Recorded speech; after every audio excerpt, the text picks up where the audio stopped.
Je vous invite à prendre une petite cuillère et à goûter et à me faire parvenir vos remarques également.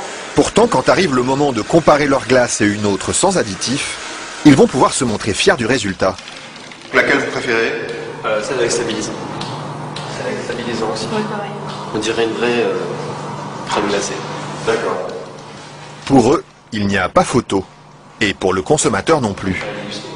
Mais que trouve-t-on exactement dans ces additifs qui permettent de fabriquer des produits light? Et sommes-nous suffisamment informés sur leur composition?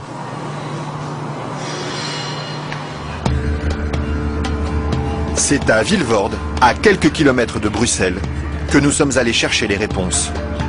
Au bout de cette zone industrielle se cache une usine très discrète, filiale d'un des plus grands groupes chimiques européens. On y fabrique l'un des additifs les plus utilisés par l'industrie, le E441, plus couramment appelé gélatine. Et le responsable commercial de l'usine, Michel Vandenberg, n'est pas peu fier de nous montrer tout ce qu'on arrive à fabriquer avec son produit miracle. Alors je vais vous montrer quelques exemples des principales applications de la gélatine. On a naturellement le secteur alimentaire qui est l'application la plus importante au niveau mondial. Alors vous avez ici tous les produits gélifiés. Le premier marché pour lui, ce sont les bonbons. Mais on trouve aussi sa gélatine dans des gélules pharmaceutiques, des pellicules photo et même des shampoings. Il y en a partout de produits finalement. Ben, ce serait pas mal qu'il y en ait partout. Mais pour ça, il faut produire toujours plus. Alors ici, l'usine tourne à plein régime.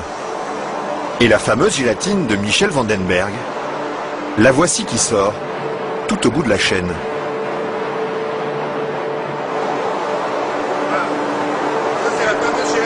Ça c'est la gélatine. Ce sont ces spaghettis qui collent aux doigts. Il faut à peu près 3 à 4 jours pour arriver jusqu'ici.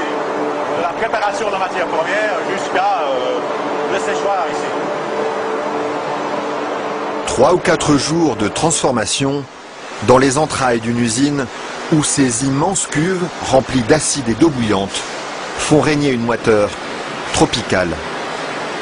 Et au milieu de cette atmosphère étouffante, il y a un détail qui frappe le visiteur et qui pénètre jusque dans les locaux les plus protégés de l'usine. C'est pourquoi ça? Ah, c'est les odeurs. Ils sont mauvais les îles? D'accord, ça dépend.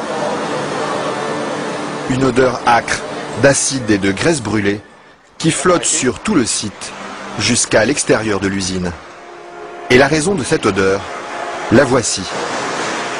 C'est la matière première avec laquelle on fabrique la gélatine. Ça c'est la matière première.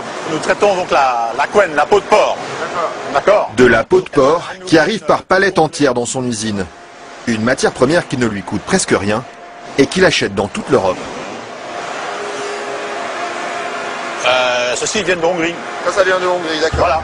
Et tous les jours, près de 150 tonnes de couenne de porc attendent dans ce hangar d'être dévorées par un monstre d'acier au nom évocateur, Dinosaurus.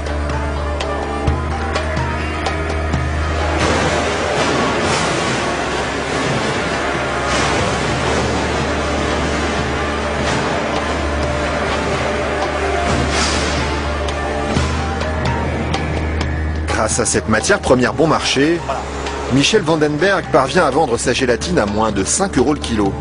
Un prix défiant toute concurrence qui lui ouvre sans cesse de nouveaux marchés. Et celui qui marche bien en ce moment, c'est justement le marché des produits light. Attendez, faut pas filmer ça à 1 minute.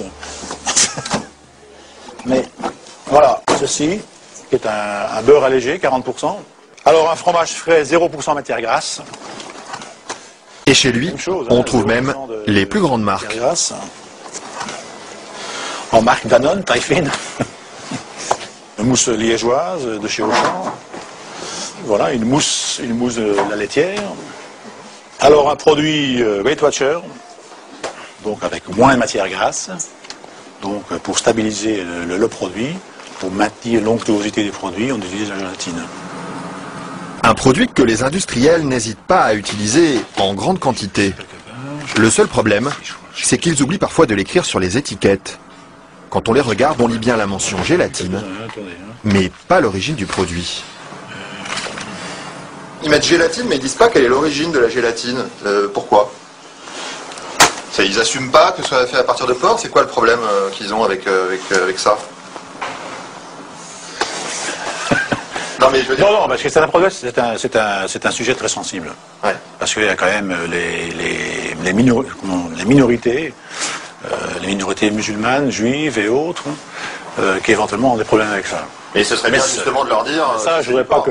Oui, je sais bien, mais je ne sais pas s'il faut mettre ça dans l'émission. Mais c'est vrai que, bon...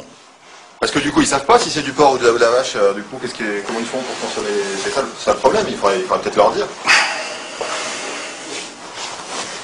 Une question qui laisse Michel Vandenberg sans voix et à laquelle aucune marque de l'agroalimentaire n'a souhaité répondre, malgré nos nombreuses sollicitations.